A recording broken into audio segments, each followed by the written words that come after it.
So hello students, today we are starting a new topic which is electric breakdown. So first define करते हैं simply कि what is electric breakdown, फिर बाद में check करते हैं कि ये होता कैसे. So अगर इलेक्ट्रिक ब्रेकडाउन को सिंपली समझना चाहें तो हम ये बोल सकते हैं कि the process in which the electron from an atom detach from the atom, the electron from an atom detach from the atom and the atom becomes positive ion. This process is known as electric breakdown. So इस case में जो भी dielectric हम place करते हैं between the electric field, उस electric field के strength की वजह से जितने भी एटम्स उस डाइलेक्ट्रिक में होते हैं उन सब के नेगेटिव चार्ज या नेगेटिव आयन उस एटम से अलग हो जाते हैं और ये सारे negative ion towards positive move करते हैं. इस तरीके से सारे नेगेटिव हटने के बाद उस एटम में सिर्फ बचता है पॉजिटिव आयन और वो एटम बन जाता है पॉजिटिव आयन. सो इस पूरे प्रोसेस को ही बोलते हैं डाइलेक्ट्रिक. अब समझते हैं यहाँ होता क्या है. सो पहले चेक करते हैं केस 1 में या स्टेप 1 में. So this is step 1, this is step 1. यहाँ पर चेक करते हैं कि electric field E not given है, plate A and plate B भी है. सो जैसे इलेक्ट्रिक फील्ड मूव करना शुरू करता है या फिर इलेक्ट्रिक फ्लो होना शुरू होता है, यहाँ पर हम दिख रहा है कि जो एटम्स हैं, ये सारे एटम्स हैं, ये सारे जो कि डाइलेक्ट्रिक के एटम्स हैं, ये सभी एक सर्टेन पोजीशन में अलाइन हो जाते हैं जिनमें से सारे एटम्स के नेगेटिव टूवर्ड्स ए एंड सारे एटम के पॉजिटिव टूवर्ड्स ए अलाइन हो जाते हैं. ओके, सो इस अलाइन या फिर इस अलाइन होने के प्रोसेस को हम डिफाइन करते हैं पोलराइजेशन से. सो हम ये बोल सकते हैं कि when a dielectric is placed in electric field, जब भी एक डाइलेक्ट्रिक प्लेस होगा इलेक्ट्रिक फील्ड में, इट गेट पोलराइज्ड. मीन्स उसके सारे एटम में जो जितने भी इलेक्ट्रॉन होंगे या जितने भी पॉजिटिव आयन होंगे वो एक सर्टेन पोजीशन में अलाइन हो जाते हैं. ओके, अब चेक करते हैं कि in a polarized dielectric each atom get stretched. सारे एटम स्ट्रेच होना शुरू करते हैं. क्यों? क्योंकि सारे नेगेटिव मूव कर रहे हैं ए की तरफ एंड सारे पॉजिटिव मूव कर रहे हैं बी की तरफ.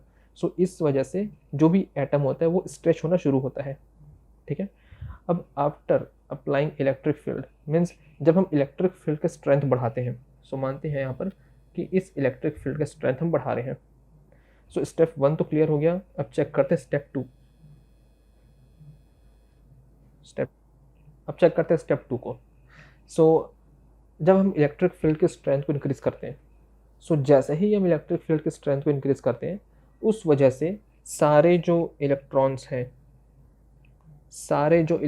हैं वो एटम से अलग होना शुरू हो जाते हैं. सारे इलेक्ट्रॉन्स एटम से अलग होना शुरू हो जाते हैं एंड देन सारे electrons towards positive charge move कर देते हैं एंड सारे जो पॉजिटिव आयन है वो मूव कर देते हैं towards negative charge.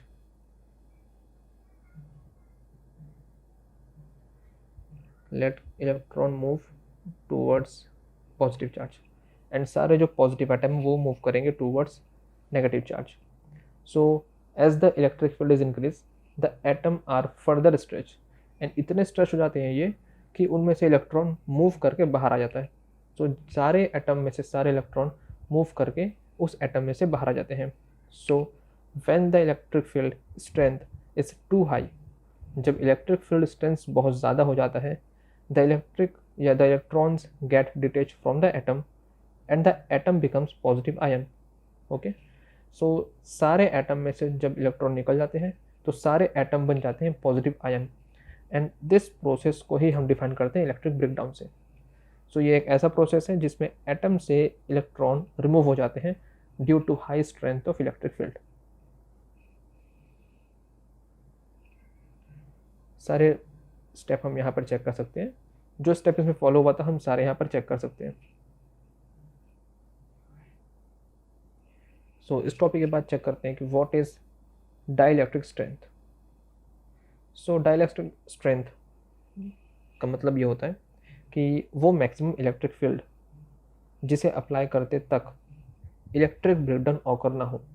Okay, means अगर हम उस मैक्सिमम इलेक्ट्रिक फील्ड से थोड़ा भी ज़्यादा अप्लाई करेंगे सो वहाँ पर इलेक्ट्रिक ब्रेकडाउन ऑकर हो जाएगा. सो वो लिमिटेड इलेक्ट्रिक फील्ड जो मैक्सिमम भी हो बट जहाँ तक होने पर इलेक्ट्रिक ब्रेकडाउन ऑकर ना हो, उसे डिफाइन करते हैं हम डाइलेक्ट्रिक स्ट्रेंथ से.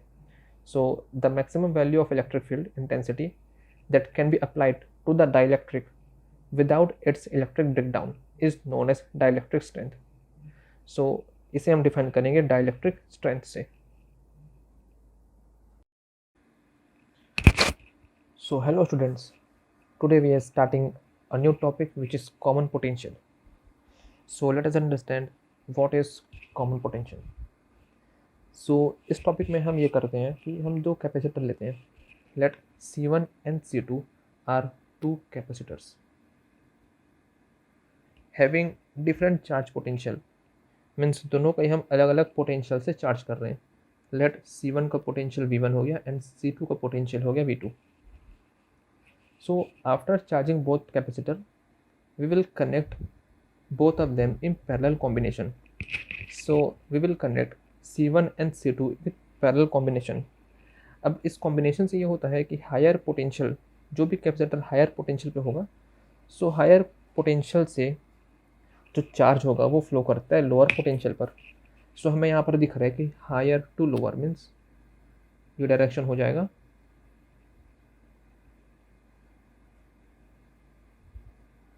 हायर टू लोअर मीन्स ये डायरेक्शन हो जाएगा.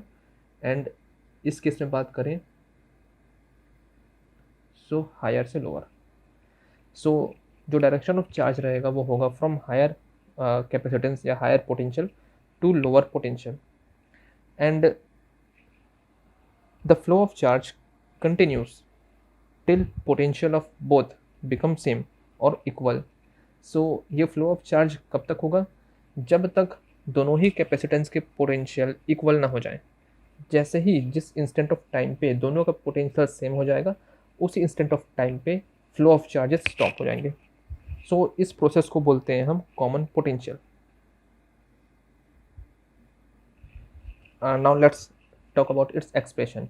सो हम यहाँ पर दो केस को कंजर्व करेंगे या दो केस के बारे में बात करेंगे.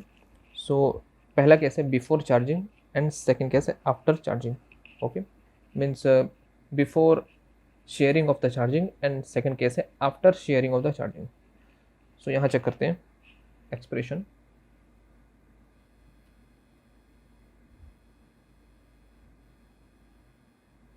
Expression. So total charge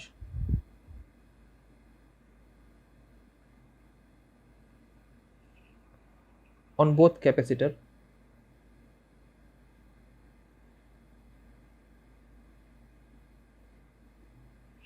before sharing.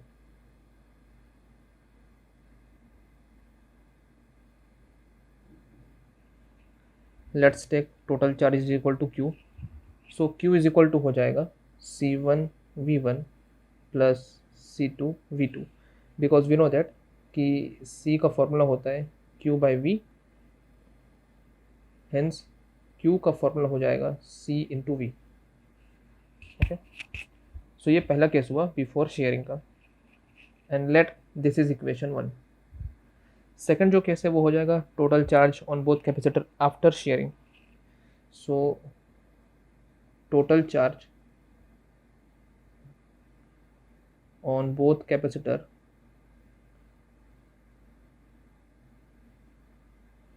after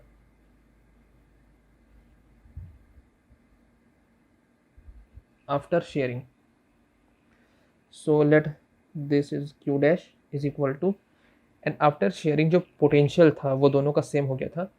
so C1 into V plus C2 into V.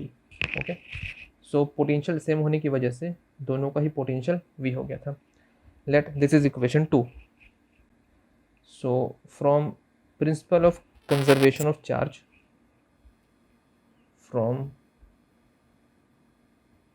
Principle of conservation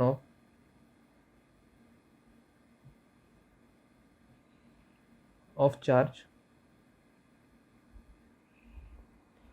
Q is equal to Q dash, or Q should be equal to Q dash.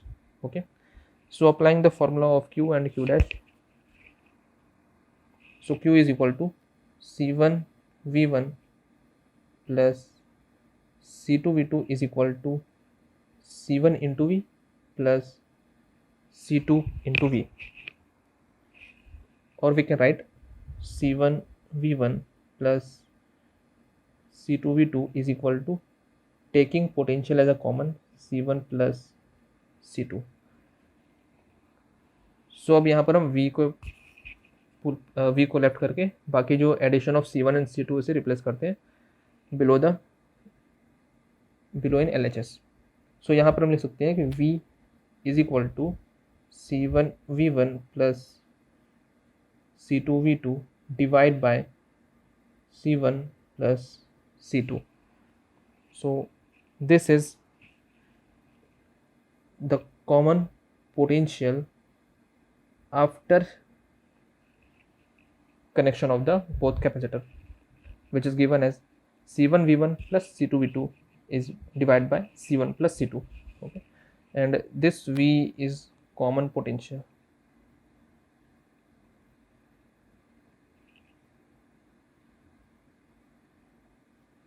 This V is common potential.